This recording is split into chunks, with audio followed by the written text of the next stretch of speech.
What's going on, everyone? Welcome to a Tuesday edition of Back Your Play with Q. As always, I'm your host, Rich Quinones. Check out the YouTube channel at Rich Q on Q, and of course, Twitter, IG, the hashtag BYP. Fresh off his trek to the Black College Football Hall of Fame in Atlanta, our NFL Insider Lloyd Vance at Lloyd Vance, kind enough to join us for a couple moments. And first and foremost, always appreciate it, pal. Seems like you guys had a real good time over the weekend. Oh, we did. We did. My son, I was able to bring him with me, and it was a good opportunity for him to just see what Dad really does. You know what I mean? So we got to meet a lot of players, old, young. The Nice. honorees I had the most fun with, though. Those guys, the veterans of the game. It was just fun talking to them, like Johnny Walton and Leslie Frazier and their Nice. families, and getting to know them. And it's just a memorable experience. I hadn't been there in a couple of years, and it was fun to go and catch up a lot of guys like Steve White and some of the other guys that are on the selection committee with me.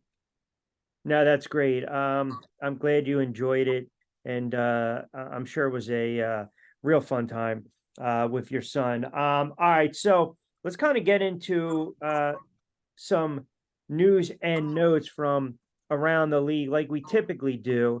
Let's start with. I want to start with a couple things. Let's start with the NFC West, and we'll get into the news and notes to kind of wrap everything up. But so we saw last year, San Fran with the big run behind the veteran and Purdy. I'm sorry, the young kid in Purdy. They made that great run into the NFC Championship, got waxed by the Eagles. We saw Seattle. Geno Smith looked like he was reborn, if you will. Arizona with a major issue with their quarterback in Murray. And then the Rams, let's not forget about the Rams, but all of a sudden that's a team 2 years removed from the Super Bowl. I want to start with the 49ers, and it's a vastly different team from this standpoint. You have a new defensive coordinator in Steve Wilks. And the one thing about the 49ers that we've seen, Shanahan elects to maybe try to elevate Ryans, right? But then he does it after Robert Saleh takes a job with the Jets. Then Ryans goes to the Texans. So now it's Wilks' job. We've seen him blitz over the last, 10, 15 plus years. I put up some numbers. So they were 22nd in the NFL. Everyone raves about how good the 49ers defense is, and they're tops in certain categories, but they're also in the bottom of other categories when you think about it. So 23.4%, that was their blitz rate, 22nd in the NFL.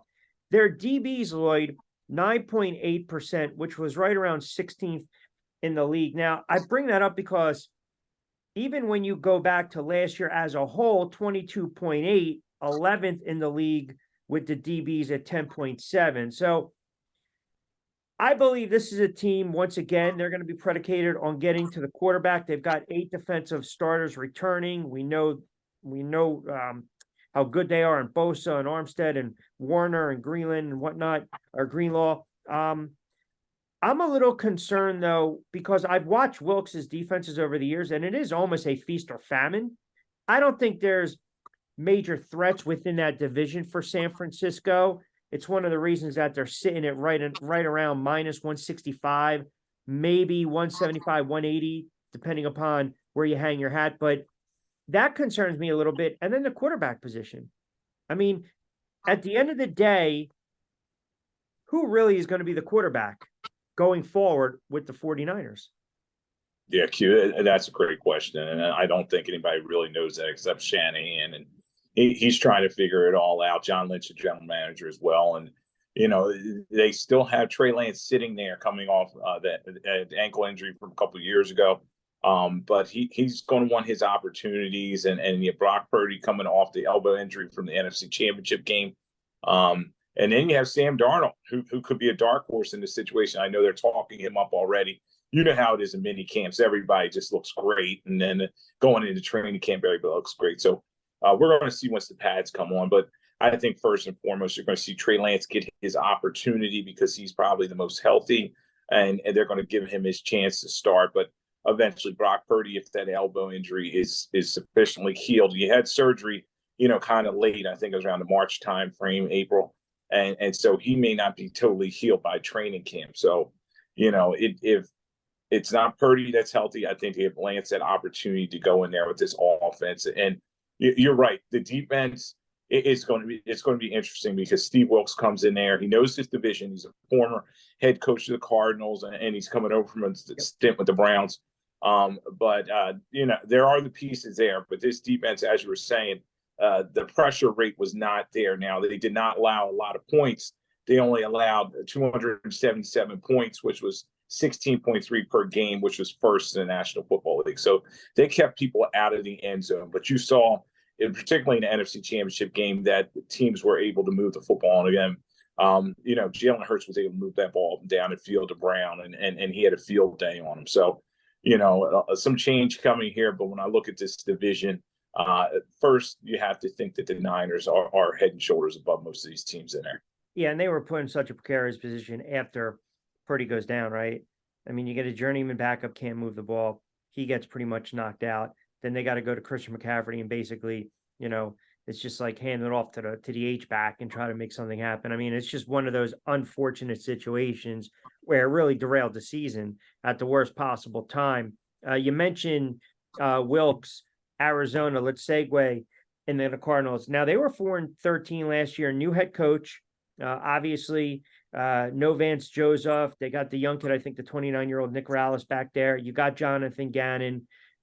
Listen, to me, I don't see a ton of playmakers on the offense, and defensively, their linebackers are a tad suspect. And I know they brought the kid over from the Eagles in White, the weak side linebacker, obviously familiar with Gannon, but I look at Connor, Ertz, McBride, Brown. Okay, big ifs, if they're healthy, and then Murray's not going to be ready to start the season.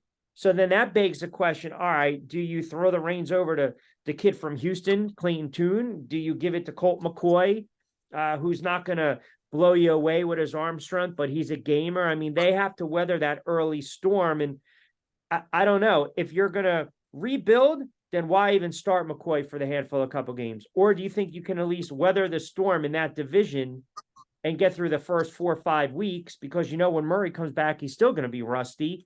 I think this team, I just think it's going to be a disaster. I can see them winning 3, 4, 5 games, maybe. But I do believe that everything's contingent upon the health of Murray. And even if he's healthy and out there, I still don't trust him under center to make the right play. Yeah, Q, it's going to be an interesting situation because Kyler Murray coming off that knee injury, another guy that got hurt late in the season, and you just wonder how quickly he's going to be able to come back. Then I think they brought Colt McCoy in there for a reason. I think he's their guy. He, as you were saying, the prototypical caretaker of the position. I remember back when he was on the Browns, everybody was talking about maybe he could be a starter in the National Football League. We know what he coming out of Texas, he was a Heisman candidate, but in an NFL, he's been a kind of the consummate backup, a guy who can come in, lightning and bottle here and there for a couple series, maybe a game. But he's not a week in, week out starter. So when I look at the Cardinals, and you and I always had kind of some question marks of Jonathan Gannon. I know a lot of people in the Philadelphia area did, and then he 100%. Gets the job as the head man with the Cardinals, and you wonder, is he going to be able to step in and be the guy? So, I see, as you were saying, a team that's kind of rebuilding. Maybe they're getting a Caleb Williams sweepstakes next year, the USC quarterback that's everybody's talking about, probably possible number one next year. Kyler Murray, they did give him that huge contract. So, they're kind of stuck with him. And it's going to be interesting to see, can they turn it around? And defensively, you talked about that. This defense, there's nowhere to go but up. They allowed 449 points last year, which is 26 points per game. 31st in the National Football League. They allowed way too many of those explosive plays down the field, and they're going to have to do a better job. So they're going to play the NFC East this year, and we're going to find out right away. In Week 1, they're at Washington. Then they play the Giants, and then they have Dallas, and then they're at San Francisco. So they're their first 4 games. So, it's not going to be easy road for the Cardinals, and I think – well, there's nowhere to go from up at 4-13, but you would hope they would improve upon that maybe by 1 or 2 games, but I don't see a huge jump from this team. McCoy 34 and 32 as a starter in his career. You mentioned the points that they give up. I jotted it down, 26. They're plus 2,400 right now to win the division, which are crazy odds. You know, it's telling you they don't think they have a snowball's chance in hell. But my line of thinking too also is, if McCoy's back there, I don't think the offense is going to generate a lot of points. So if you're getting some of these games where the total is maybe 36, 37 and a half, there are certain games I would probably play the over, especially if they're playing catch up. That's nor here nor there. That's for a couple more weeks down the road. But the Murray situation to me is a major one, because a couple years ago, everyone was looking at Kyler Murray where, hey, man, look at this kid running around making plays, face of the franchise. He gets it. Here you go. And then the stories come out, wants to play the video games, doesn't want to try to perfect his craft. He's just 25 years of age. There's a lot of talk when he was coming out of college. He's too small, 5'10". You know, this kid tuned from Houston, 6'3", 220. But Murray, to me, I go back to when you are a quarterback, okay, and you are the first overall selection, there is a boatload of pressure on you. First overall selection, 2019. I'm sorry. 2019. He elected to play football. If you remember, he was also selected, I think, 9th by the A's in baseball, and that was a 2018 draft. So the argument always kind of was, his mind always with football, right? He won the Heisman as a junior, as I mentioned, first overall by the Cardinals in that 2019 draft. Or does he want to play football? Is he all in? Is he all in with football, or is part of his heart, passion with baseball? Because it think about it. How much money have they invested in this kid? And what have they done as a franchise over the last several years? Nothing. Yeah, right. And Q, they drafted him on potential. Yes, the A's, he could have gone there and played baseball, but now they've given him this huge contract. So he's making between, I think, $40 and $50 million a season, and they're paying him like a top 10 quarterback and a guy that's going to be able to lead them into the playoffs. And he's always he was hot always early in the season, but as the season waned on, he kind of wore down, and the team just kind of limped home. I know last year was just a disaster, but I'm more importantly, I'm probably talking about the 2021 season. And then,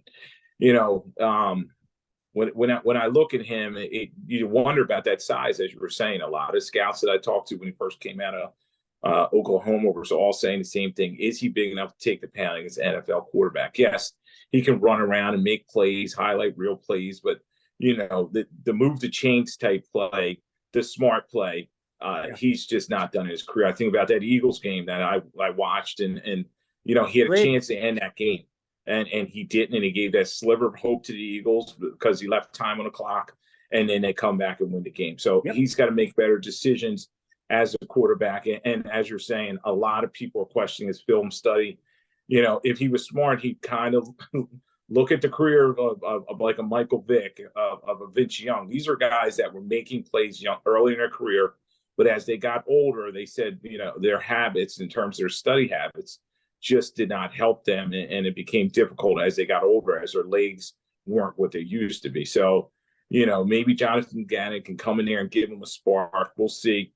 I think a big thing was Murray's taken too many hits. That's why in the draft, they went and got Paris Johnson coming from Ohio State, the big offensive lineman. I don't know if he's going to play guard or tackle, but they're going to insert him there and try to fix that offensive line. And then the defense we talked about. So a lot of work to do in Arizona. And right now, I have to say, yes, they're looking up at all the other teams in this division. Yeah, a really good point, too, with the lack of presence of mind to know situational football down and distance, because I remember that. All you have to do is run through that slide, pick up another yard or two, and you kneel it, and the game is over. Does it change the complexion of their season? No, but it gets them a big win. But it also potentially could have hurt the Eagles going forward for the home field advantage. But again, you can't unring the bell, as they say. Tuesday edition of BYP with Q. Rich Quinones here, our NFL Insider Lloyd Vance joining us as always in his weekly spot. Then you got Seattle. They lost to San Francisco 41-23 in the playoffs. They were 9-8. The talk was, Geno Smith finally gets his opportunity and he played well, no doubt. I'm not the biggest Geno Smith fan. He got paid.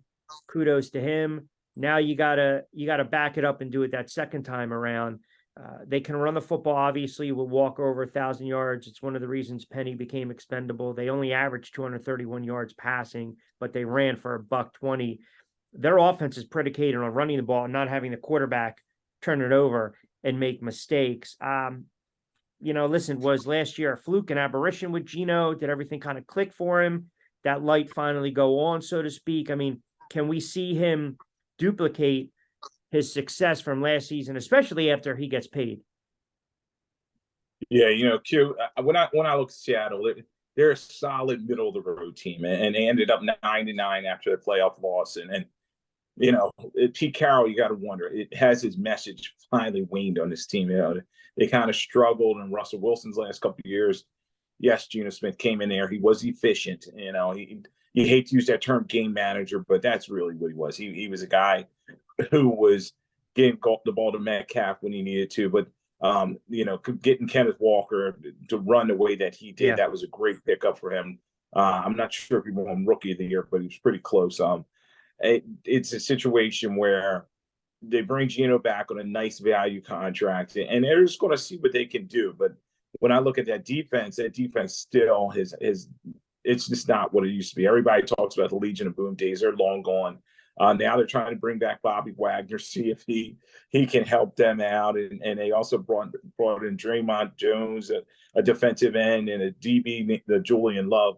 But can they get it done? And of course, the trade they made for the Jet safety, it's just not worked out. They gave up a king's ransom for him, and it's just, where's this team go from here? So I think they'll be a solid team, but they're going to be in the middle pack, and then that's kind of no man's land.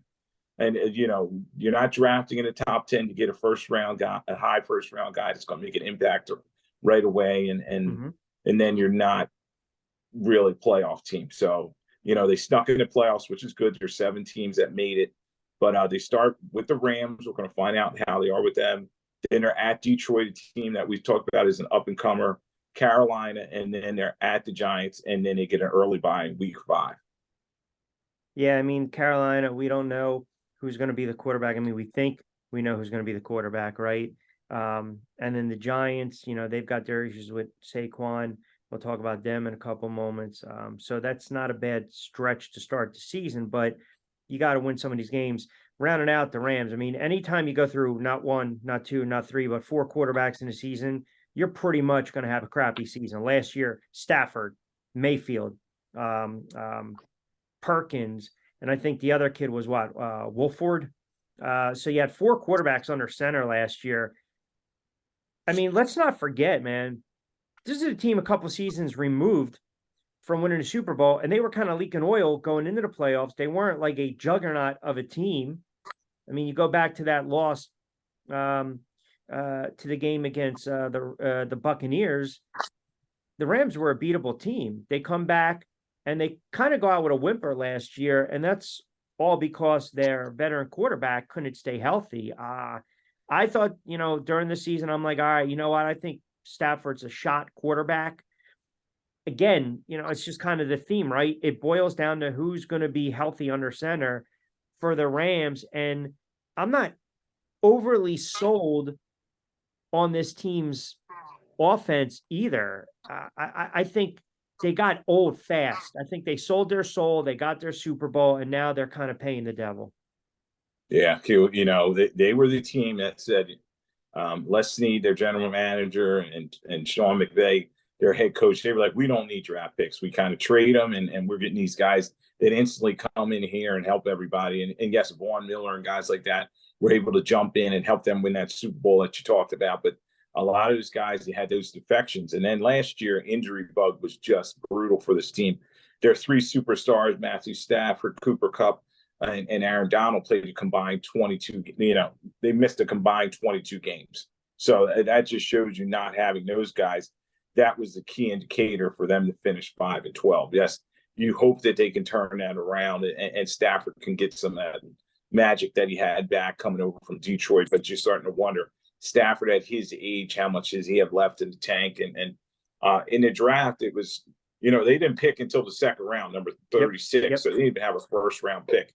So they went offensive line to try to help rebuild that line that was so great, but they had so many defections after their Super Bowl win. And we'll see what they're able to do. It was interesting. They brought in Stetson Bennett, the quarterback from Georgia. Maybe he can bring some of his championship pedigree to this team. But, right now I'd have to put them underneath the Niners, and they're going to fight it out with Seattle. Now, the interesting thing is we know that, of these teams, you throw them in a bag, each of them can beat each other each week.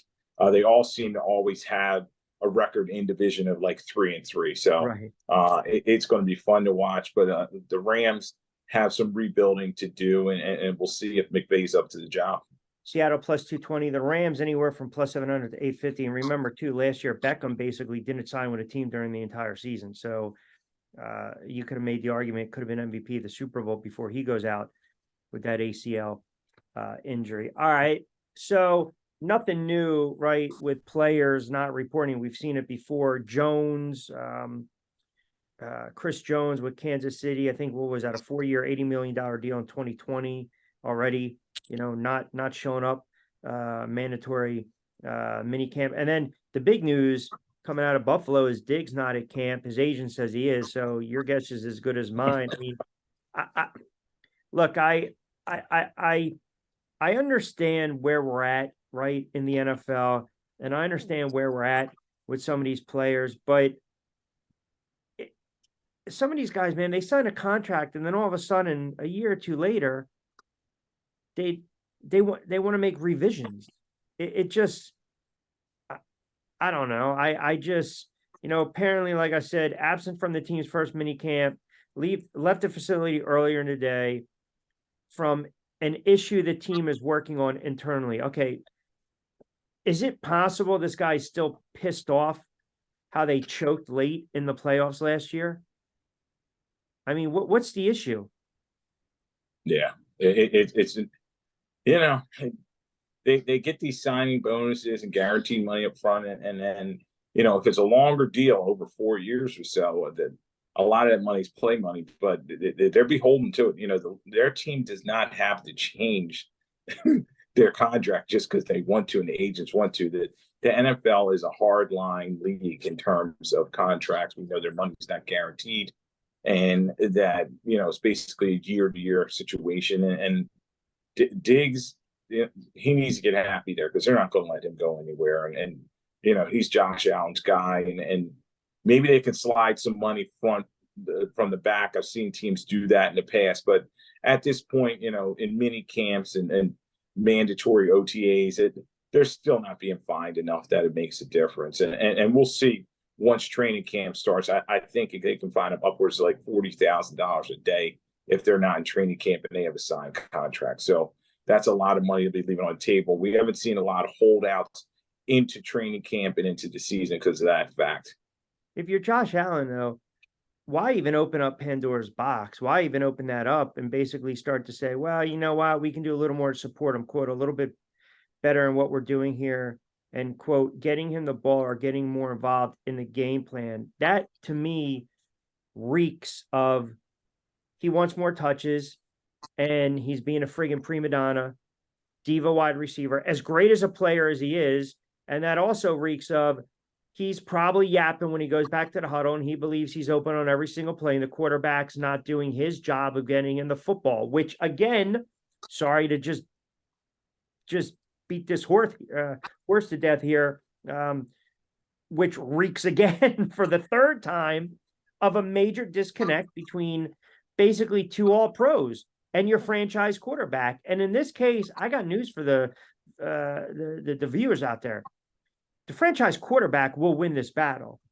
The wide receiver won't. But without the wide receiver, this team isn't going to go anywhere next year. Yeah, they're not. And the winds of change are blowing around the Buffalo. They have Leslie Frazier who's taking a sabbatical. That was I was like, what's going on there? Yeah. When I was at the Black College Football Hall of Fame events, I was asking some people, and nobody really had a definitive answer. And he started talking about, oh, I'm going to coach, maybe I'll be back, after taking some time off. So, I think this is maybe Sean McDermott trying to take one last stand. He's been there for a while. This team, yes, they won 13 games last year, but who are they in terms of their identity? And it's a cold weather place. And Diggs, yes, he's going to complain all he wants, but he's not in Minnesota, in the dome. He's out there in the elements of Buffalo. And there comes a point where you're going to have to run the ball and play some good defense. Yes, they're talking about getting Von Miller back and Micah Hyde back from these injuries, and hopefully Hamlin we'll see about that. But this team is just kind of like you were saying, something's amiss with them, and we'll see how they do, particularly with Aaron Rodgers going to the Jets, and Miami is a team that's hard charging as well. So going to be a very tough division, and we'll see if they're able to weather the storm here. But so Sean McDermott, he's got some work to do because the big Pejolives who own that team may be looking at him right now. Well, look, they choked in the divisional round. It was evident. They choked in the divisional round against Cincinnati at home. They didn't make plays. They had key drops and bad turnovers. And there's this disconnect, and now it's bleeding into the offseason, which tells me I would steer clear of Buffalo, especially early on when the season starts. And then lastly, before I let you get out of here, no Saquon, missing giant mandatory minicamp today, and by all accounts tomorrow. There's no way he's sitting out a season. And I'm going to tell you why.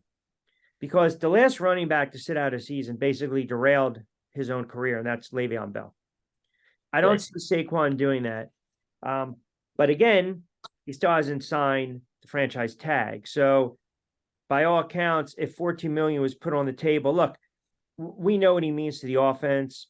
Over 1,300 yards. I think he had 57, 58 receptions, which was tied for the league, tied for the team lead. He's the face of the franchise. It doesn't help that the running back got 160, 40 million guaranteed. He's probably looking around saying, hey, I'm the bulk of the offense. I understand all that. But think about these other running backs. What happened with them? Pollard, Jacobs, and Barkley. They all got tagged. I mean, so the running back position is not a premium position. I don't see Saquon sitting out an entire season. I really don't. And listen, the issue now is, man, if you don't get him in camp or he's missing practices, and let's just say he's late, we've seen injuries happen with this guy throughout the course of his career. Typically, when guys want to pull that crap, what happens when they come in late? They're pulling hamstrings. They're getting nicked up. I mean, that's one thing I don't hear a lot of people talking about. And the other thing is, do I believe the Giants have lowballed him? Yeah, sure. But again, they don't pay running backs. This is not a running back league anymore. So, I mean, I can't tell a player what to do, but I mentioned this with Geno Smith. I'll say the same thing with Saquon. Came off those injuries, you bounce back. I thought he was shot, and I was so off. Had a wonderful season. Sign the tag, and let's see you duplicate that. Because I don't really think there's a ton of wiggle room with the Giants, and that's another problem when you draft a running back in the top 5. Yeah, Q, and right now he's a 1-year rental, so he's a guy who they're going to pay him well for one season and give him that franchise tag and kind of give him the Kirk Cousins treatment, and he's got to prove it. But as you're saying, running backs just are not valued the way they used to be in terms of their longevity. I know he hasn't been in the league that long, but in terms of injuries, they always feel like they can find somebody else. So, they gave Daniel Jones the money, and he's going to be their cornerstone guy. That's who they paid. And Ryan Daboll and Mike Kafka, the offense coordinator, they seem to have a good relationship with Jones. They're going to build an offense around him, and Saquon's going to be another piece in the puzzle.